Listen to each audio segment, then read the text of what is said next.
Hello friends, स्वागत है आप सभी का लूसेंट विविध में। आज का जो चैप्टर है वो है मानचित्र की रेखाएं। मानचित्र की रेखाएं कौन सी रेखाएं हैं जो मानचित्र पे किसके लिए इंडिकेट की गई है, उसको इससे रिलेटेड जितने भी पॉइंट लूसेंट में दिए गए हैं उसको पढ़ेंगे।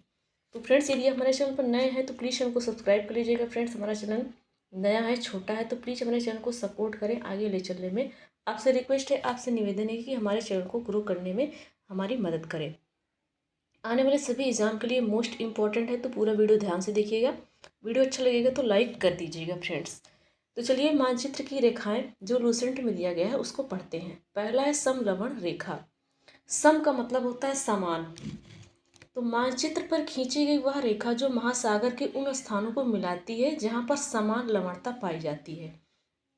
तो समान लवणता जहां पाई जाती है वहीं पर क्या होता है, महासागर के ऐसे स्थान पर इन रेखाओं को खींच दिया जाता है, या इन रेखाओं को मान लिया जाता है कि यहाँ पर क्या है, इन रेखाओं के तहत कि यहाँ पर समान लवणता पाई जाती है इस महासागर में, इस जगह पर।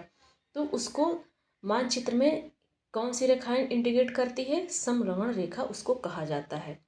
तो क्या होता है, मानचित्र पर खींची गई वह रेखा जो महासागर के उन स्थानों को मिलाती है जहाँ पर समान लवणता पाई जाती है। समान और समलवण, देखो सम का मतलब होता है समान, तो इससे याद हो जाएगा, आसानी से रिलेट हो जाएगा, सेम वैसे ही है।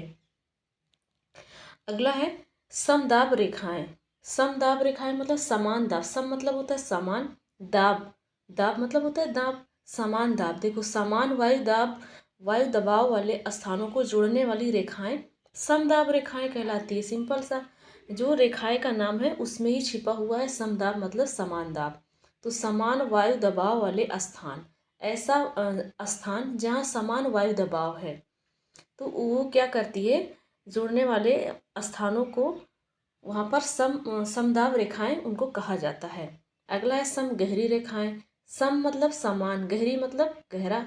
तो समान गहराई के समुद्र स्थलों को जोड़ने वाली रेखाएं सम गहरी रेखाएं कहलाती है।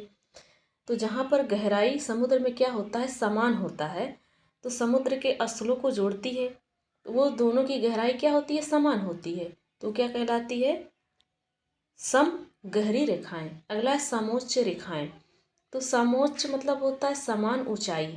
तो समान ऊंचाई वाले बिंदुओं को मिलाने वाले रेखाएं समोच्च रेखाएं होती हैं। जैसे इधर से कोई एक ऊंचा पठार है, इधर से भी है, और ये जहाँ इनका मिलन बिंदु है दोनों का क्या होता है, समान ऊंचाई है, तो इसको समोच्च रेखाएं कहा जाता है। अगला है समवर्षा दर्शक रेखा। समवर्षा समान वर्षा वाले स्थान को जोड़ने वाली रेखा को समवर्षा दर्शक रेखा कहा जाता है। जैसे किसी स्थान पर बारिश हो रही 100 सेंटीमीटर, और दूसरे स्थान पर उसी के अगल बगल में जो स्थान है वहाँ पर 100 सेंटीमीटर वार्षिक वर्षा होती है, तो क्या हो जाएगा, समान वर्षा वाले स्थान हो जाएंगे। तो उन वर्षा के समान वर्षा वाले स्थान हो जाएंगे, तो उनको जोड़ने वाली रेखा क्या कहलाएगी, तो समवर्षा दर्शक रेखा कहलाएगी। अगला है समान रेखा। समान मान रेखा वह रेखा जो मानचित्र की उन रेखाओं को मिलाती है जहाँ किसी निश्चित तत्व का मान बराबर होता है। तो जिसका मान जहाँ पर बराबर होता है उसको हम सममान रेखा कहते हैं। इनके नाम में ही छुपा हुआ है समधूप रेखा, जहाँ पर समान धूप होती है। वह रेखा जो धूप के समान अवधि वाले स्थानों को मिलाते हुए खींची जाती है, तो वो क्या कहलाती है, समधूप रेखा, की यहाँ पर क्या होता है, समान धूप होता है। अगला है समताप रेखा। समताप मतलब समान ताप। तो मानचित्र पर समान तापमान के स्थानों को मिलाते हुए खींची गई रेखाएं को समताप रेखाएं कहलाती हैं, जहाँ पर तापमान समान होता है। तो फ्रेंड्स, ये थे जो है मानचित्र की रेखाएं से संबंधित 8 पॉइंट जो कि लूसेंट में दिया गया है। तो इनके नाम में ही छिपा हुआ है फ्रेंड्स, बहुत आसानी से याद हो जाएगा। तो पूरा वीडियो आप ध्यान से देखे होंगे फ्रेंड्स, तो ज़रूर याद हो गया होगा। वीडियो अच्छा लगा होगा तो वीडियो को लाइक करिएगा, एक प्यारा सा कमेंट जरूर कर दीजिएगा। Thanks for watching.